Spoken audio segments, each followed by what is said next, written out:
You just heard an excerpt from The Boy in the Forest from Andy Jackson's new album Signal to Noise. Andy, of course, is probably best known as being Pink Floyd's engineer. He was originally trained by producer-engineer James Guthrie at Utopia Studios and served as his assistant for several years. Andy began work as an engineer for Pink Floyd in 1980, assisting in the recording of the performances of The Wall at Earl's Court. He then worked on the film soundtrack recordings for Pink Floyd The Wall and the studio album The Final Cut. However, once James Guthrie relocated to Los Angeles, Andy became Pink Floyd's primary engineer, beginning with A Momentary Lapse of Reason, then The Division Bell, plus the material recorded for the soundtrack to the band's 1992 auto racing documentary film La Carrera Panamericana. He was also front of house engineer on the band's 1994 world tour. Andy's latest work, of course, is for Pink Floyd as co-producer on The Endless River. In between all that, Andy found time to release his own album, Signal to Noise, which follows on from his previous releases On the Surface, Obvious, and Mythical Burrowing Animals. We're delighted that Andy has given up some of his time to talk to us today, and all of us at Fleeting Glimpse are delighted that he's here. So let me welcome Andy Jackson and say a big thank you for doing this. Well, thank you very much for giving me the opportunity to come and talk about the album. Thanks for that, Andy. Before we start digging into Signal to Noise, we've had a lot of questions submitted that ask about the Endless River. That's not what we're here for, I know, but I'd just like to ask you one question about it. Can you tell me this? From what I understand, the Endless River went through a number of hands, such as Youth, before it got to you to add your magic. Was this a help or a hindrance to have others working on it before you? Well, actually, it was kind of a circle. I mean, it had started with me, and then Phil Manzanera and myself built the shape roughly as it is now.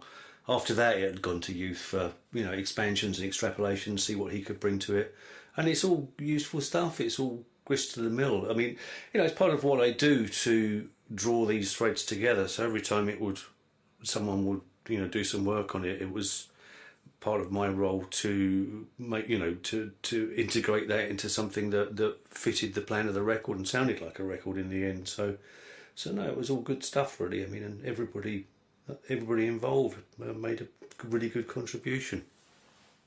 Here's some technical questions that came in from Ron Toon in Chicago. He says he's been keeping up with your posts on the quadraphonic forums and said it was interesting to learn about your multi-channel mixing philosophy and techniques. Ron said the Division Bell was mixed closer to the traditional Quad 4 mix rather than the modern Surround 5.1 mix. Apparently you did a poll on the quadraphonic forum and a Q&A to see what the forum members preferred. Yeah. Did you follow up on your own philosophy and methods by keeping the new multi-channel mix closer to 4 than 5.1, minimally using the centre channel and sub, or did you go full-blown 5.1 for Signal to Noise? While we're at it, Ron also wants to know if the comments on the quadraphonic quadraphonic, I'll get that out in a minute, quadraphonic forums help to influence your decisions, and how you came about these decisions. That is, if the actual material at hand, division bell versus signal to noise, helped to influence your decisions at all. Yeah, well, yeah, the guys on the Quad Forum, it was really quite interesting to get involved in that dialogue with them. And in particular, this idea that a lot of them thought that quad was a really appropriate thing to do music in, and this kind of backs up what a lot of people in the industry think. I mean, 5.1 sounds great, but it's like the whole issues with it being 5, not 4, and the 0.1. People are trying to find solutions to that make sense, and from my point of view, them saying that they liked the fact that Div Bell was pretty much quad kind of emboldened me to think, well, why don't I just do that? And in fact, signal to noise is quad. It is absolutely quad. It is not 5.1, it's 4.0. And because I'm not answerable to anyone on that one, I thought I can just do as I please. I didn't on Endless River. That is 5.1 with a rather more minimalist approach to the centre and sub. Less minimalist than I did on Division Bell. I went pretty hardcore on that.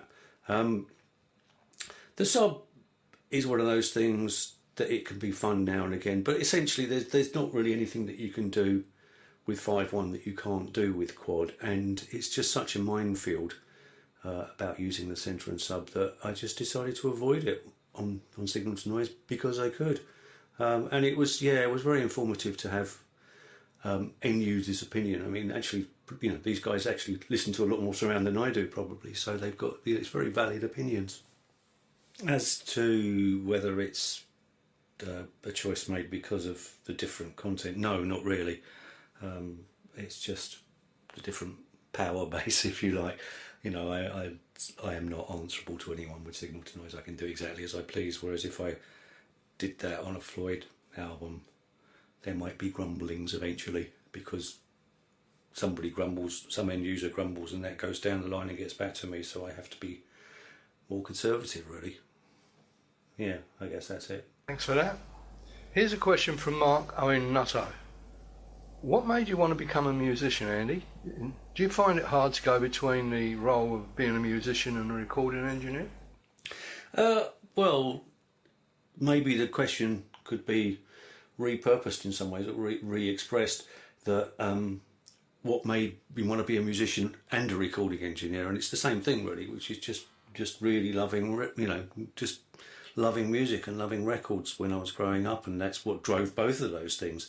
I was a musician first.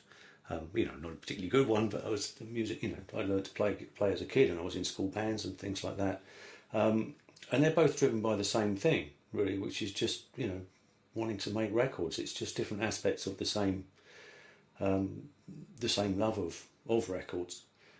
Is it difficult to switch between? No, I don't think so. No. I mean, I've been doing it for a long time, and it's all, the engineering comes very easily to me and very naturally. So,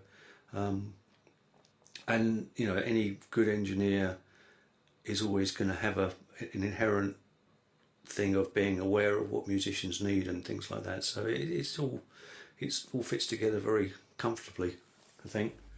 Can you tell us how long it took you to put together Signal to Noise? And one of the guys on the Fleeting Glimpse forum by the name of Fawcett Head, that's Fawcett Head, and that's his online username, by the way, wants to know, did you ever track and mix on the same day, or did you take off the producer hat for the musician's hat, and vice versa on different days? Well, my album, unlike, certainly unlike Endless River or, big scale productions, was entirely in the computer mix. And so you're building the mix as you go, really. I mean, and so yeah, of course you do. And I suppose it's an integral part of it for me, that I'm aware that I'm making a record, and if I do a guitar part or something like that, it's subservient to making the record. So it has to fit in terms of putting the record together. So I'm always kind of mixing as I go. There was a layer at the end when I just sort of concentrated on it and you know, brought that last 10% to it. But basically, it's an interactive process, and you do both all the time, really. I see. I mean this as a compliment, so please don't take this the wrong way. But I was blown away by the guitar work on Signal to Noise. I really mean that. Thank you. Do you think you've been influenced by David Gilmour's guitar playing? Yeah, but not so much because I was in a room with him, worked with him. I think just that anybody who's a guitarist would be influenced by David's playing, because he is such a great melodicist. He plays tunes. He doesn't just, when he plays solos, it's not just a bit of whittling about and a bit of being flash. He plays melodies, and that's something that anybody who's wants to make great records could take on board, and plenty of people do. I mean, I've had this conversation with Phil Manzanera of how good David is at constructing melodies. I mean, you listen to some of the classic solos, I mean, Time or something like that, and you can sing the guitar solos, and that's something that any guitarist could learn from. And so, yeah, of course, I've been influenced by David.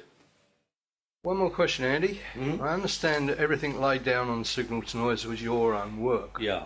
How difficult was this to change from instrument to instrument? And would you do it again? It's not that tough, except some of them I'm not very good at. To play keyboards on it or something, I'm not really a very good keyboard player, so that was just hard work in itself. It's not switching about that's tricky.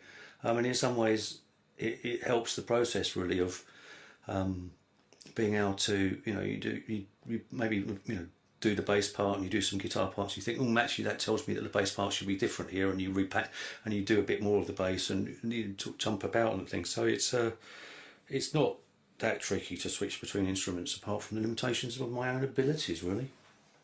As for whether I do it again, yeah, I mean, I am already. The album's not quite out yet, and I've already started the next one. I love doing this, and I started writing more songs, and so I've started recording again. I just like to do it. Well, Andy, thank you very much for your time today. Thank you. I know you're a busy man, there's lots to do, and you've got lots of albums to sell, and all of us at A Fleeting Glimpse hope that you sell heaps of copies of Signal to Noise. Sure. There are links on the site for people to follow if they wish to purchase a copy. And again, Andy, thank you very much. Let's hope there's another album down the track somewhere. Thank you. Thank you. Goodbye.